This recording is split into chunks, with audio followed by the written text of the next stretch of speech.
G'day and welcome back to my channel. So it's been a bit of a drought in terms of uploading content. Very good reason for that. The weather's just been really hot actually, and I did a couple of weeks ago decide to go for a ride and went up and down the coast, and the purpose of that was to obviously have a good day, but to provide a little bit of content. And I got home and started editing, and unfortunately I had about 40 seconds worth of clips with audio.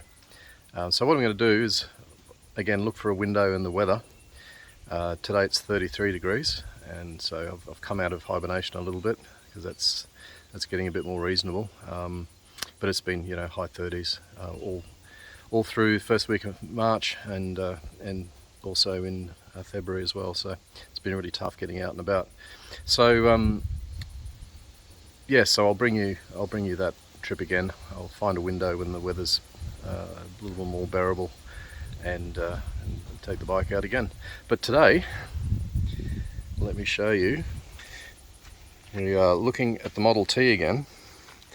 I have a veteran car run this weekend, and the veteran car run is going to be from here to Perth City, and then from Perth City down to a place called Armadale. Kilometres roughly, I suppose 25 kilometres. As you can see, she's very dusty, and we need some air in the tyres, and there's a few jobs I want to do today, not least of which is the brass work.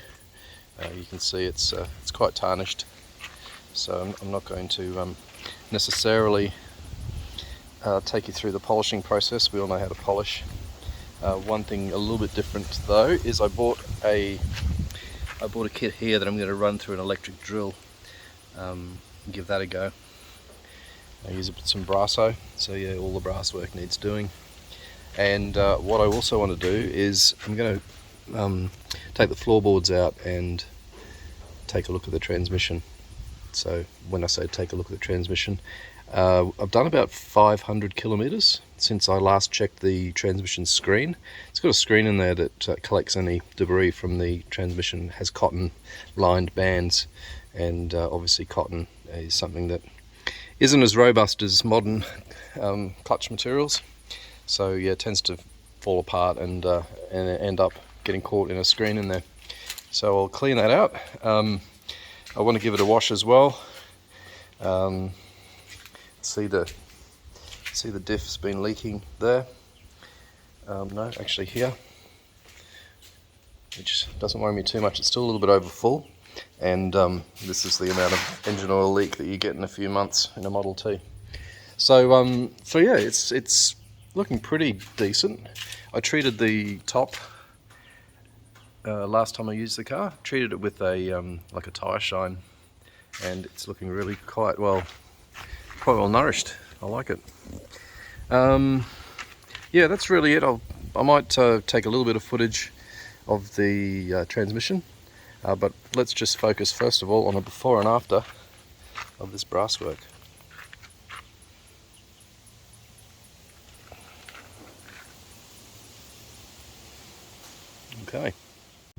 Okay, sit rep.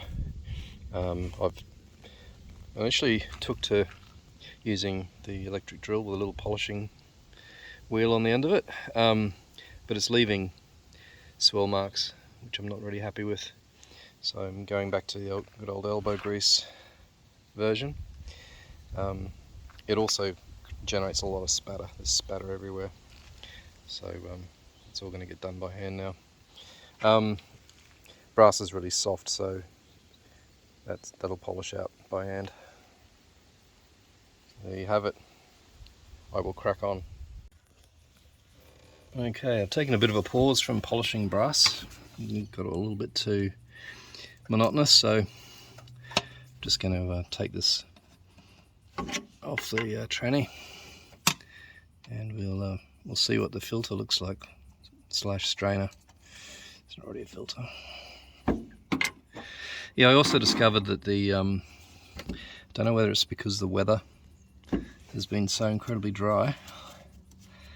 We've been 90 something days without rain, and the heat of summer. I think it's my spokes have shrunk, my spoke wheels, because the passenger side rear is really really loose. So I'm gonna have to get that remedied. I can't or won't drive it like that. Okay, so alrighty, let's have a look, see what the surprise is. Oh, well, look at that. It's pretty decent. Actually, genuinely surprised. That's good. I'll take it out and give it a wash though. I can see a little bit of fibre on there. But no, that's great. Okay, we'll put it back together. Okay, so this is what I'm talking about. Loose spokes. Not sure if you can see that.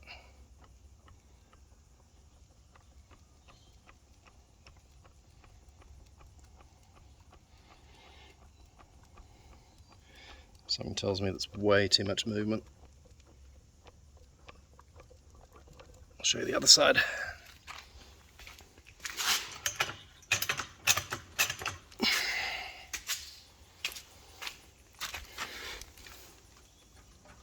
No movement. So yeah, unfortunately I haven't got a puller to pull this wheel off. So I'm going to have to crack on and get that tomorrow. A fellow club member will have that. So anyway, what I'm going to do now is just finish this brass work. I can't move on past this these loose spokes. Okay, so tomorrow has arrived, and I've managed to get a wheel puller. So I'm going to set you guys up, and I'm going to learn how to use this for the first time. Straightforward, I would say. Screw that's threaded on the inside, it'll thread onto the wheel. Screw it on, tighten that up, and then tighten down on that, and it'll pull the wheel off.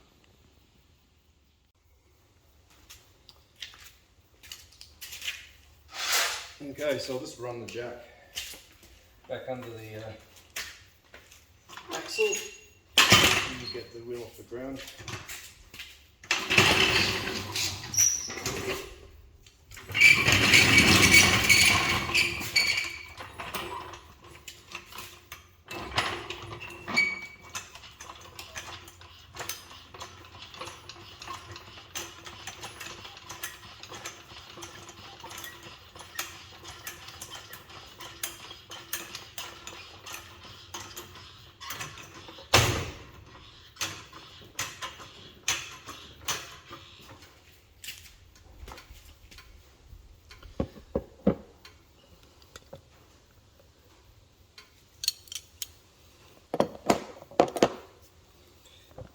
Actually, before I go further, I'm going to back the brake adjusting screw. I'm going to back that off, just to make sure that the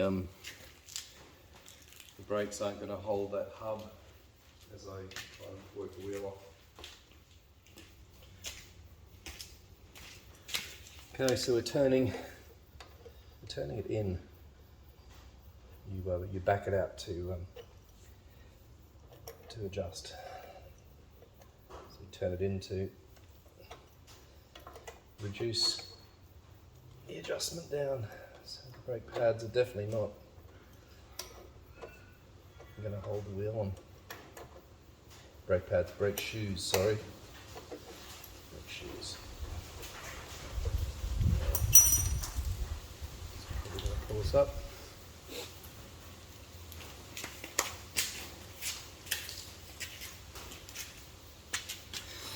So we need a 5/8 and a 3/4 for this. So we'll back that all the way up. It does have a good dab of grease on there, which is what we need. Try and thread that on.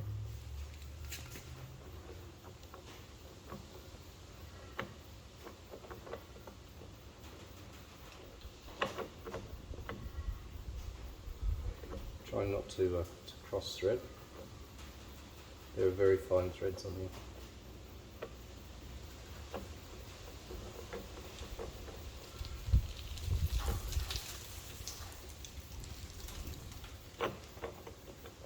Actually, one thing I might do, this is going to sound a bit controversial, I'm going to,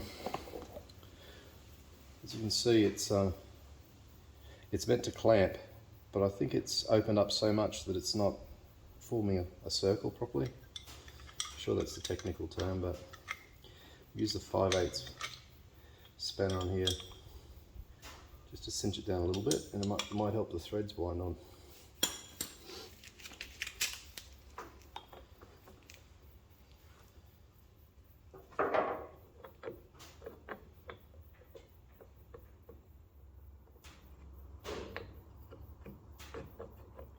Crikey Moses, that was counterproductive.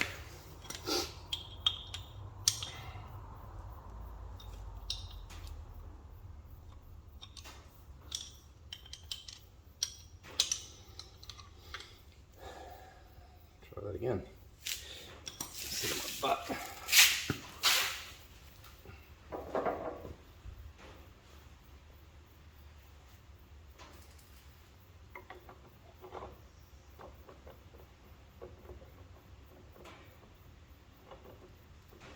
My big bullhead's in the way.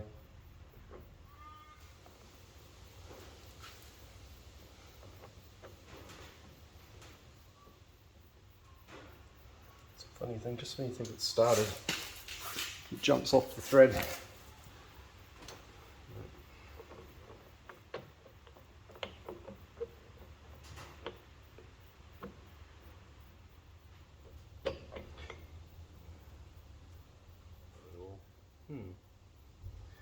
Might just try my tightening trick again.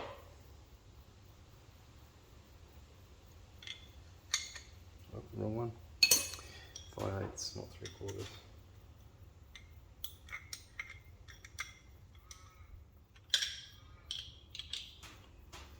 Yeah, when I contacted a couple of fellas from the club, one of them said they don't have much joy with this tool, or haven't had much joy with this tool in the past, and suggested a way of doing this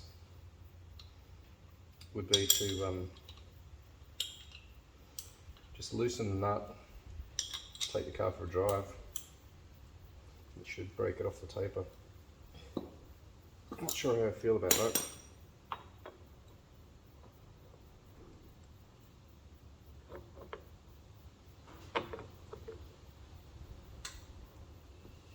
This is bonkers. It's truly bad.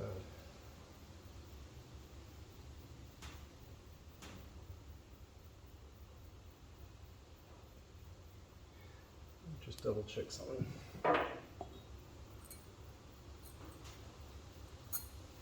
Double check which way it threads. Just my luck if this was a reverse thread. It doesn't seem to be. Nope, it's not reverse.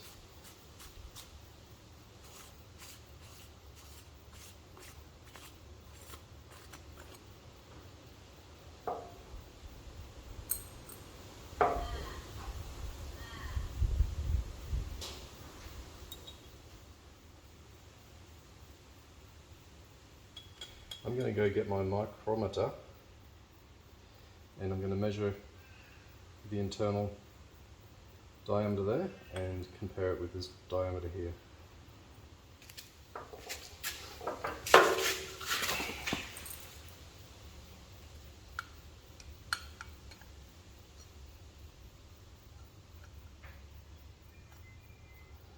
Okay, looks like, let's double check that, 53.05 versus 52.72, so that's too tight.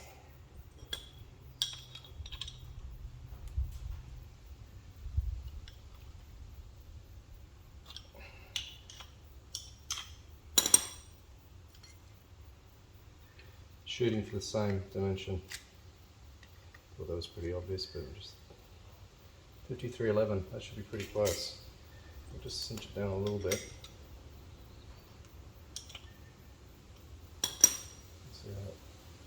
See how that treats it. It's 52.43. 53, yeah, 53.07. Good. Let's see if that's made a difference.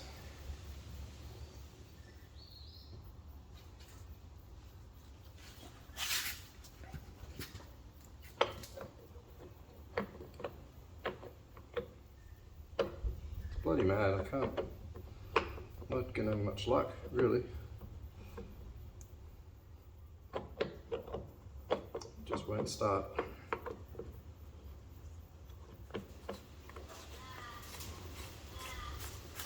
See if I can start it on the other side.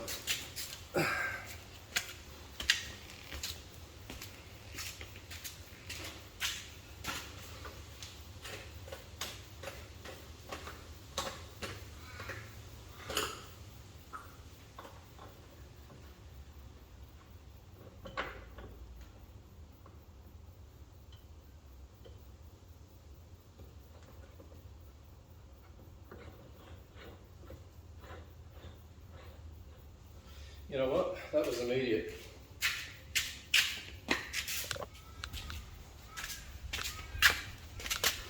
Just screwed straight on.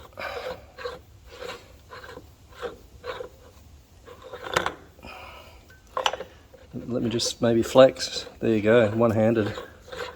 Straight on. Okay, so give it another go. Who knew that this would fight a little fight?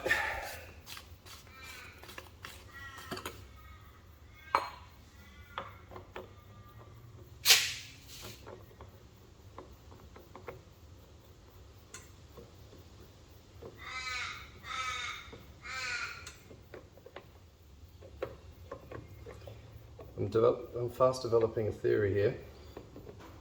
My theory is that this became notoriously hard to get the puller on. So previous owner decided, in all their wisdom, that they would just bloody not even bother. As a result, we got loose spokes on this side.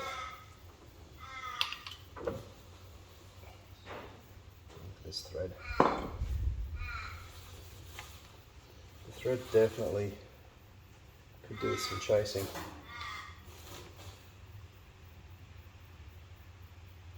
What I'm seeing there, this is the problem, I think. Okay. This is the start of the thread. So you can see it has to feed on here and then continue. That's where the issue is. It's been bashed at some point. So I just need to chase that thread and see how I go.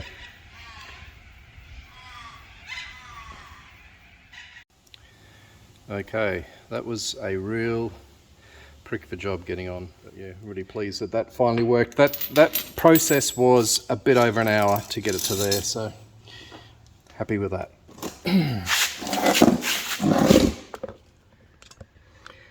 Now I've already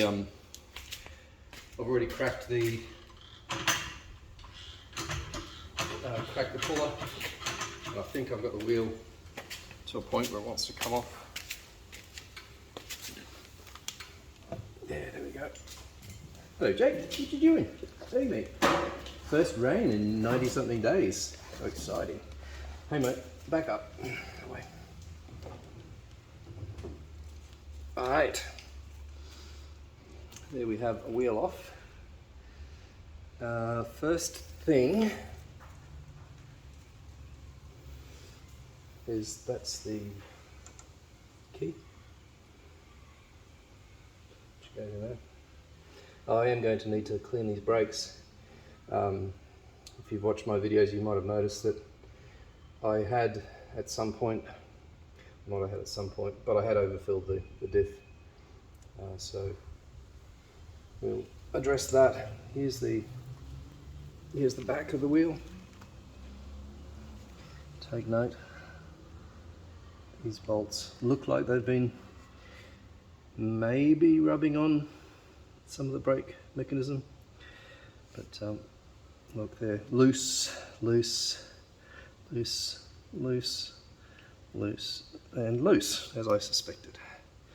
So I'll get in, get some brake clean into there, clean all that grease up, clean the brakes up, and tighten those up.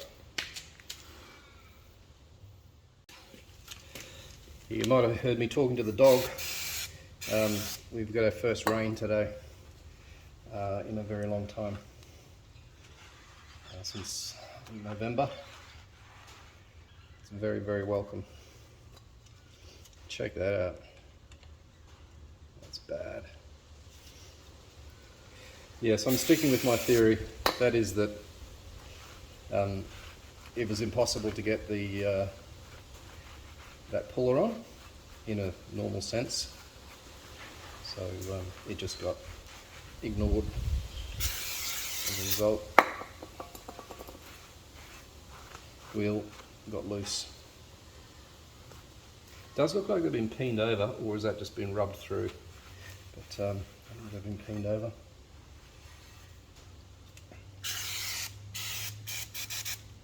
Trying to overflow. Have it run down the tyre. Okay, I'll bring you in and we'll check out the brakes together. There's been quite a lot of rubbing on there. I can get another cloth as well, that one's exhausted. Squeaky clean. I'll bring you in. I'll have a look at these brakes.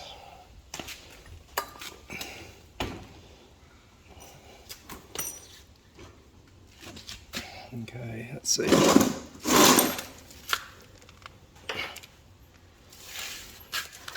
Hey. Right. Lots of evidence of fine filings.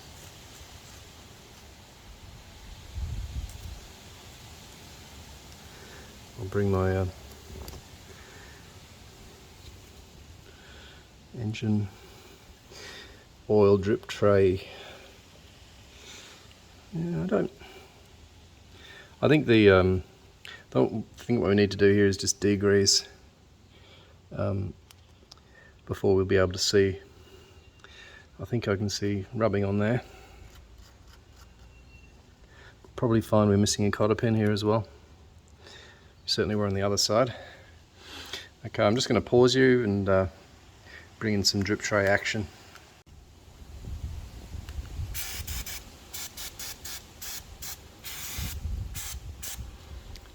It's one of the more satisfying things to do in my opinion. Let's hook in with a bit of brake clean. What did we do before this stuff was invented?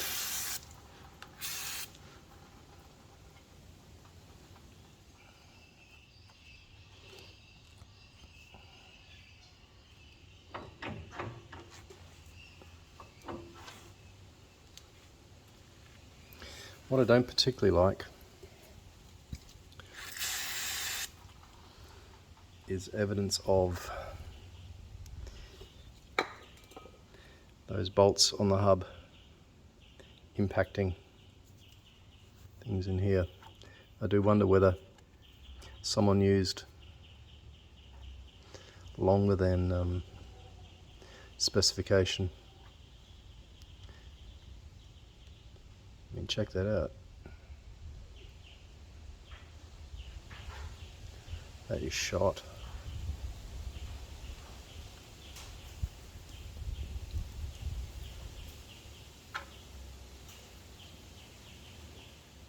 As you can see, the mechanism won't, if it can't pull this wedge in against those shoes, it's not going to be effective at all.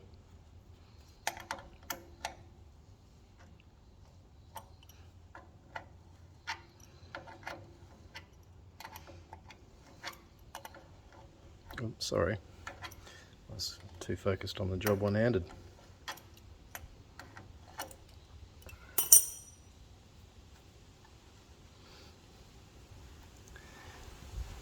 Yeah, I didn't expect carnage on this side.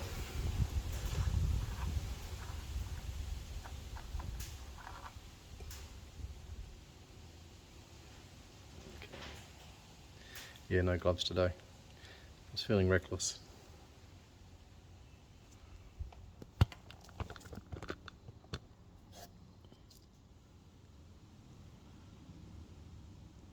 Yeah, there's not much going on there, unfortunately. It wasn't even enough to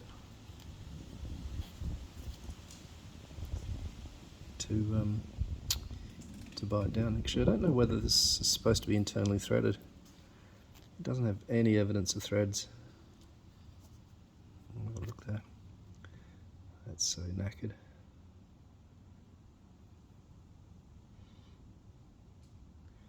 Yeah, the thing that might have been in its, well, maybe happening is that this had a flat head on it.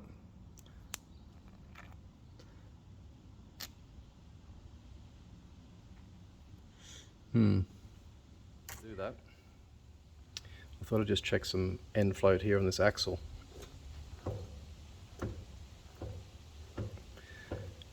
It's got about 3 mils of end float.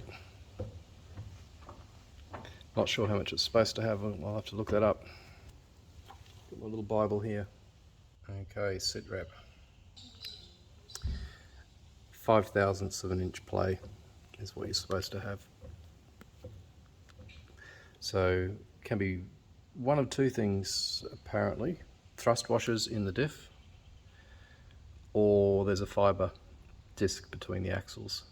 So it's a two-man job really to diagnose that. You need undo the drain or fill plug and stick your finger in there onto the pinion, and then have a mate pull the axle in and out. If the pinion moves, it's problematic. But what I'm thinking of doing, given the amount of grindage all around the place and that this is completely knackered, I'm going to do a rebuild on the diff, which means there's no trip this weekend. We're not going to risk having a rear end failure just for the sake of going on a 60k trip. So anyway, I might just put this up and let you commiserate with me, and I'll start planning that rebuild. So yeah, thanks for watching, and we'll catch you next time.